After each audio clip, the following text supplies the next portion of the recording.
Heyo everybody, Haku here with my One Piece chapter 1138 live reaction bingo. I'm running a bit late today. I'm not recording this until right before recording Tower of God on Sunday night. So usually these videos go up early for patrons and members, but I'm running behind and I didn't want to make you have to wait an entire week, so I'm posting this right away, kind of. I'm probably going to post it Monday. You're probably seeing this on Monday, just because I'm recording Tower of God directly after this, and I usually try to post that ASAP, as soon as possible. So, gonna record this now, gonna have it up for you Monday. Sorry it's late this week, but it is what it is. But if you want to become a patron or channel member, then usually you get these videos early. And also if you want to play along and make your own bingo card, I update the bingo card generator every week, and there will be a link to it down in the comments and description. So I guess, with that all aside, One Piece has been cooking lately. It's been extremely, extremely good. So I'm excited to see what we get this time. Let's just see what my bingo card has for me.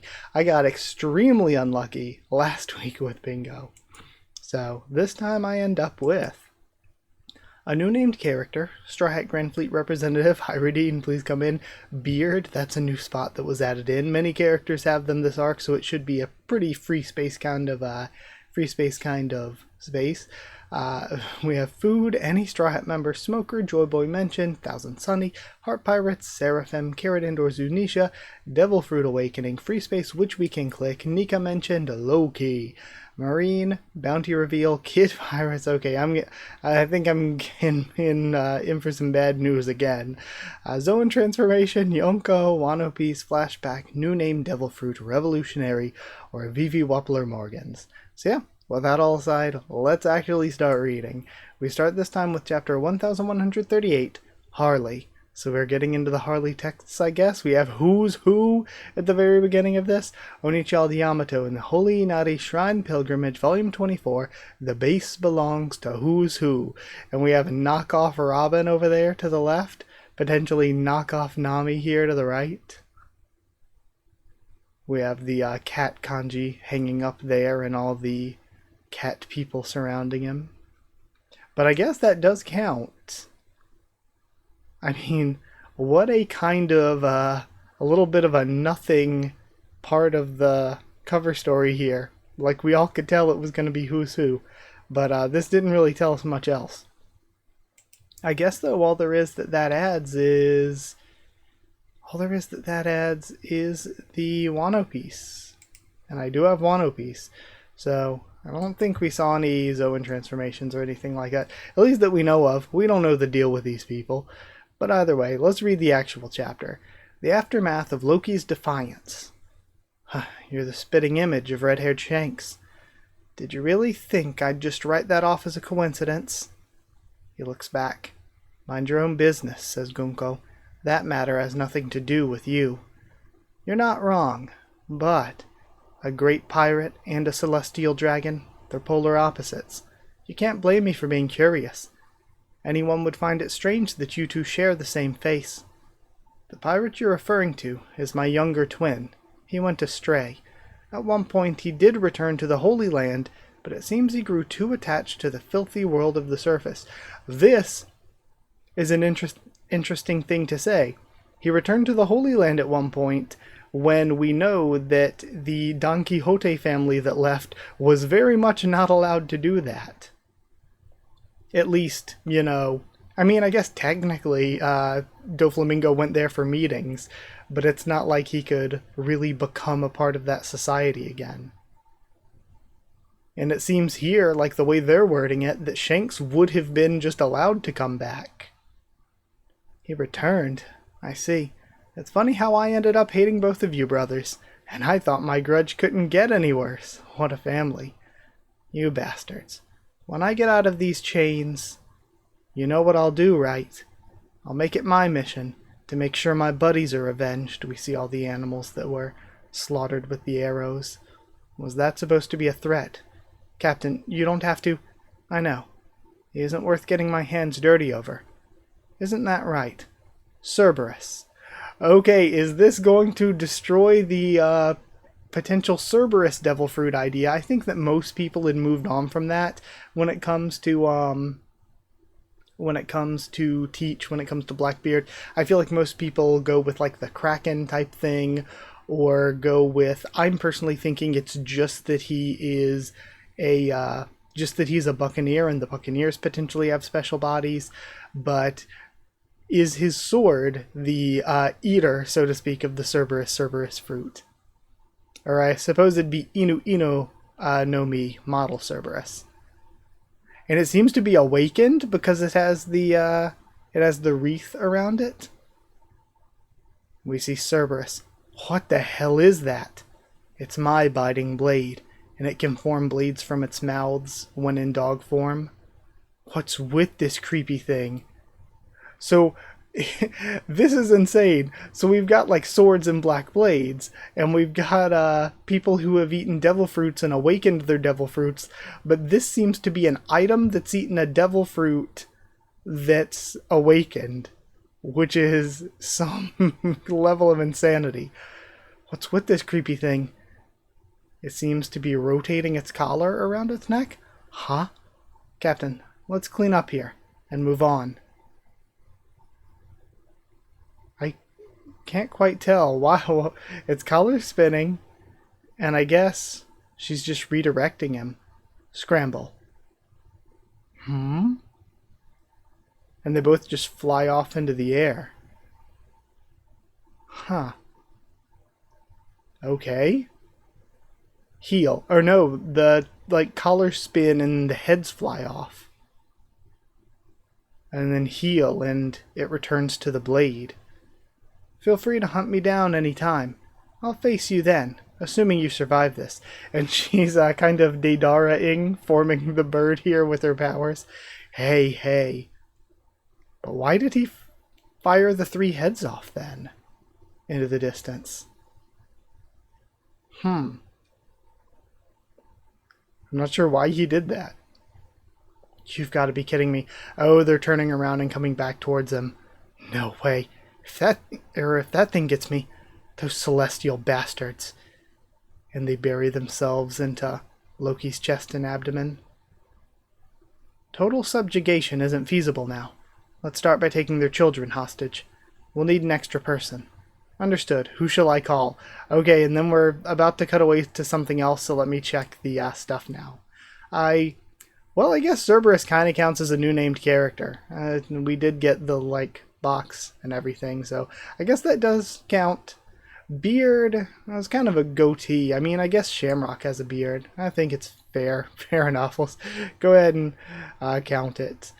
I just got really bad luck. I feel like this is one. We got Loki. I feel like this is one that I could have gotten if I got a better thing. Devil Fruit Awakening. I'm going to say that the Cerberus is awakened from what we saw here. Zoan Transformation. It is also a Zoan Transformation. Again, I just got bad luck with my board. We've got some good stuff. I just didn't end up... that's not really a new name, Devil Fruit. It was called Cerberus, but we didn't get the specific Inu Inu no Mi type thing. Alright. Was there any food, though, earlier? I wonder. There might have been back at the cover story. I'm scrolling up a little. Nah, just sake.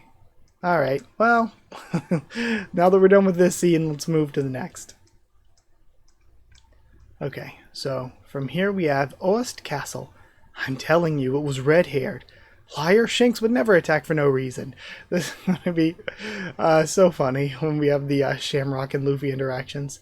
It's the truth, I saw him with my own eyes. Red Hairs visited Elbaf many times, I recognized him. But I know Shanks, he's a super cool guy. Maybe it was just someone who looked like him. It was shocking. We were wondering what he was doing in the castle. He just left Elbaf recently, right? Wouldn't it be weird for him to come right back just to skulk around? Even if you're telling the truth, there's no way it could be Shanks. Shanks is always calm and laid back. Him doing something like this just doesn't add up. You really have faith in him, huh? You betcha, Nami. It'd tick you off just as much if someone badmouthed Telmare. It's Belmare-san. So, was it a look-alike? That or a brother, maybe? Shanks' brother. Well, if he has one, he'd probably be a nice guy, too. But honestly, he never talked about his family. I heard that he was raised on a pirate ship from when he was little, and we're seeing the guy with the long hair and the hat. Is this going to be Scoppers? Okay, he's walking up. it looks like we're cutting to something else, but we might finally be getting our answer to who this guy is. The guy that was sitting with Crocus, and then we saw him at the beginning here. I figure Roger and Rayleigh were his real family, their whole crew, except for Buggy. And we're cutting away again, so before I move on to whatever's next, we're finally maybe going to get some answers soon.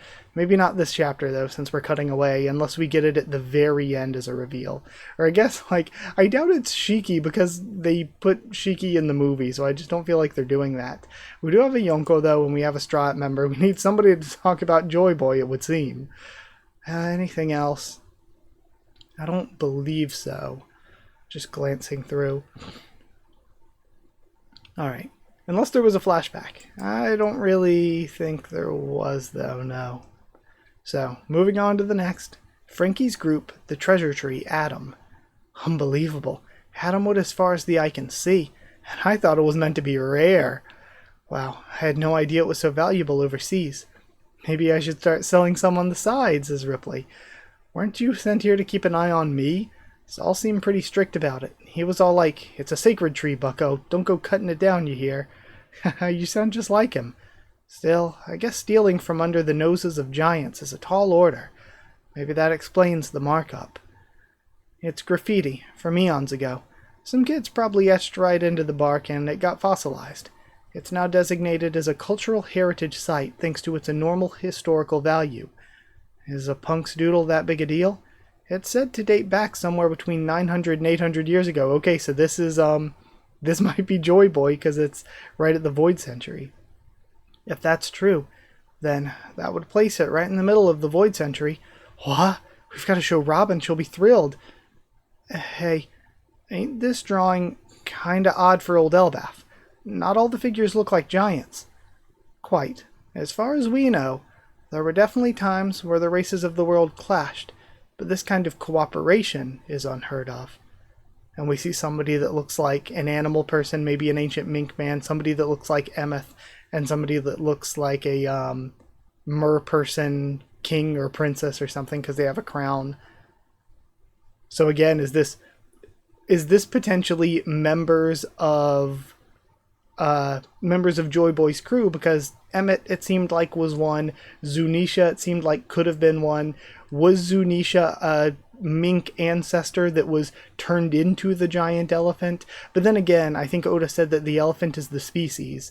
So we do have Zunisha's connection, though, with the mink tribe living on Zunisha's back, though. So maybe one of the minks were a part of Joy Boy's crew, and then a mermaid, sort of a predecessor to Shirahoshi being Neptune, potentially.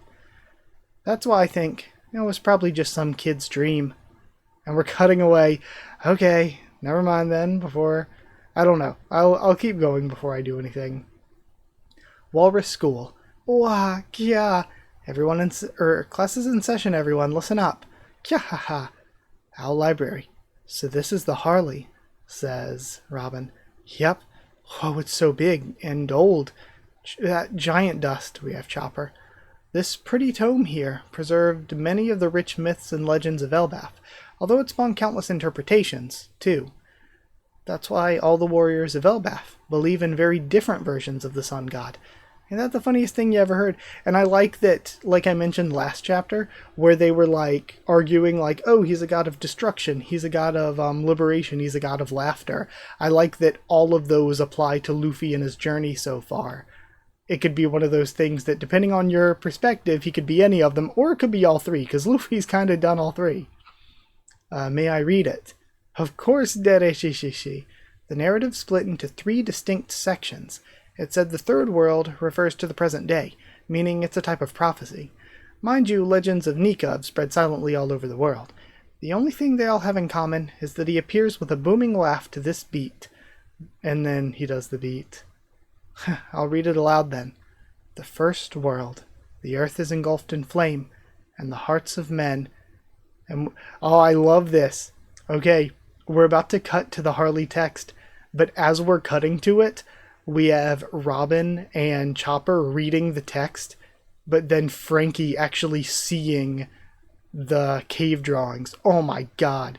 This 2-page spread is one of the best 2-page spreads in One Piece. I just got goosebumps. The weight of it all, too, having Frankie here. So let's decipher this in a second. The first world. The earth is engulfed in flame, and the hearts of men burn with desire. They reach for the forbidden star.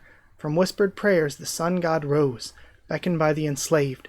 The god of the land was enraged with a serpent of fire. They cast the world into ruin. Darkness fell, death reigned. They would not meet again. The second world. A breath stirred in the abyss. The god of the forest summoned its devils, while the sun lit the embers of war. Those of the half and full moons dreamed, yet the ones who slew the sun deified themselves, evoking the wrath of the sea god. They would not meet again. And then the third world. Chaos reigns. The world drifts in a void, yet time does not erase the memory of the promised day. Its shadow looms as the voice of the half-moon echoes through the ages. Once more the sun god shall rise, laughing, dancing, guiding the world to its final act. The sun is reborn. A new dawn will break. Surely this time they will meet. So it's all Luffy meeting somebody. Again, I got chills. Because Luffy is the basically third incarnation of the sun god. We basically have Nika, then Joy Boy, then Luffy, it would seem. But it says, those of the half and full moons dreamed. So I wonder then, who were the half and full moons really? And it seems like Emu is probably the villain in all three of these? Probably? Again, there's probably just so much that it doesn't seem like it's connecting to much that we already know. It's probably things that we're going to learn in the coming future. And then it's going to be like, okay, this is, like I said, a prophecy for what we're going to see for the rest of this. But we see in the drawings here the old, like, industrial style of what the world probably was back in the day. And I guess this is where everyone was enslaved and everything. And also, when it comes to this, like, sort of steampunk design, that's what the stuff on the moon looked like. We then have the Noah, and it looks like another ship on top of the Noah. So and like lightning coming out, and it's the flying ship that has the spinny things on top, like Enel's ship. We know things need to connect to the moon and Enel eventually. We have people flying, and we have the two animals, like 2x2. So that's got to be the Noah with the ark and everything. And it's interesting that the symbols of the two ships, when they come together, they look like an elephant. So it might have something to do with Zunisha there. And maybe the animals 2x2 and it looking like an elephant has to do with maybe Zunisha being a type of ark. And we have all the minks on top that are like animal people. Very interesting stuff there. And we do see the moon up top. So again, maybe some escaped to the moon and some escaped down below using the Noah. And then some escaped on Zunisha. Then there's the tree in the center.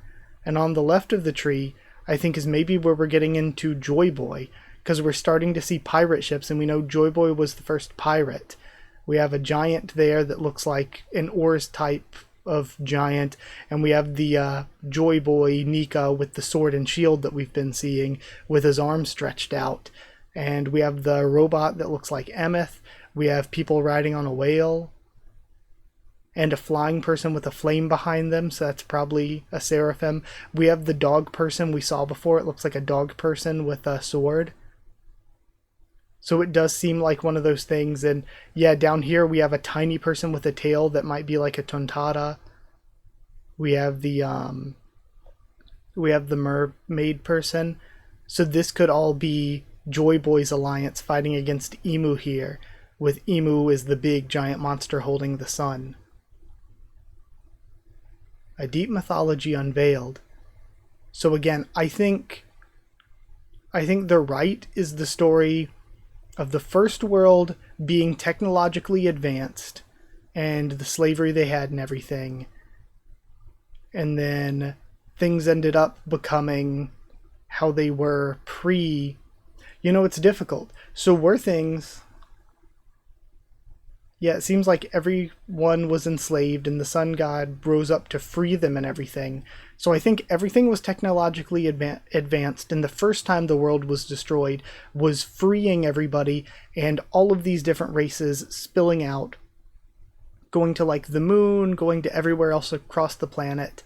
And then the second time it was destroyed was when the fight happened between the founders of the world government, which was, they were the ones who slew the sun and deified themselves because they made themselves the celestial dragons. It was them against Joy Boy's crew.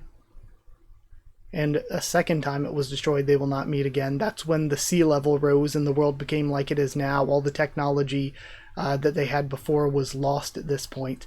It makes me think, was it lost the first time and then the technology rebuilt itself a bit and it was lost a second time? Or did the technology go on from the first destruction to the second, just in a different sort of way? Or maybe the technology's been gone ever since the first time it was destroyed. That level of industrialization. It's going to be really cool, like more toward the end of series, to come back to some of this and see how it ties in once we have those real flashbacks, because you know we're probably going to get some flashbacks to some of this stuff when we get into the emu stuff. I'm so interested in Joy Boy's crew though, or Joy Boy's allies, because again it seems like an ancient giant, like an Ors type. Seems like Emeth is there. You have these different people with these different styles. Oh, and it looks like the one on the ship has a top knot and someone else with him has a shuriken, so that might be people from Wano. And again, we have the little Tuntata looking person. Another person who looks like a mink man but smaller, but there's the larger mink person. There's one that has a Viking-like shield and helmet, so maybe that's a, like, not ancient giant but regular giant. There's the one that looks like Nika, but then there's also the person flying in, and they have the flame behind them, like, not a Seraphim, a Lunarian. Sorry, I was calling Lunarian Seraphim this whole time. And then the whale with the two tiny people on it with stabs.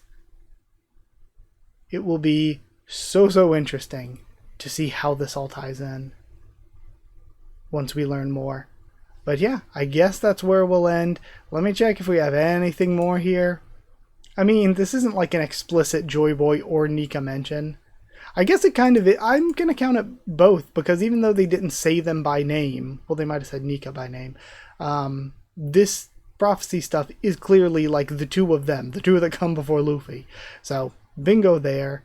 We didn't get a fleet representative or a Seraphim, despite the fact that I kept saying that. I think that's about it, though. So, I'm going to end things here, just because, like I said, I still need to go record Tower of God. Thank you for watching. If you like the video, comment down there to tell me what you thought of this chapter. My first thoughts and reaction. Extremely good once again. This is nuts. Again, I got chills at the last page. That's one of the best chapter endings I think we've ever gotten. Like, the weight of that is so huge.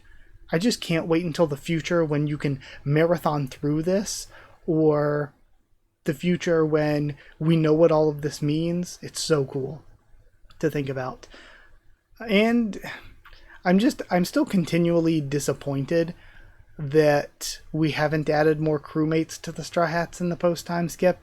I don't know, it just feels like filling out the crew more, and like especially if Carrot would have stayed, so that we would have like a fishman, we'd have a mink, and then even if Yamato did join, then having an Oni, like filling out the crew a bit more with some different races to kind of mirror the Joy Boy stuff even more would have been kind of nice.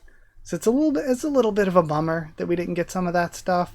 It's a bit of a bummer just how the Wano area of the series was written, because the writing there was just really poor, and I feel like the story is still kind of suffering from it a bit. I think if Wano was handled better, then this stuff would be even better than it already is. But yeah, like, comment, subscribe, follow on Twitter if you want. If you want a link to the Discord server, it's free and open for anyone. If you would like to help support the channel, to help me to continue to make videos, by hitting join down below to become a channel member, going to patreon.com/HakuOfTheTubes, or a link will be in the description. You can get these videos a little bit earlier, usually, and also get your name at the end of videos, or if you just want to drop a super thanks down below, that's appreciated too. But either way, thank you. Thank you to people who are patrons and channel members. Thank you to Chosen Regular Evan Hawley and Bertie Wooster, Magical Girls FR Nono, JA and the V-Van, Jaredin Students, David Langstaff and Folded Goal, Slayer Candidates, SG and Stan Cedar, and Pure Element Pate Ardialo. Thank you so much for your support. Thank you so much for watching, and I'll see you all next time.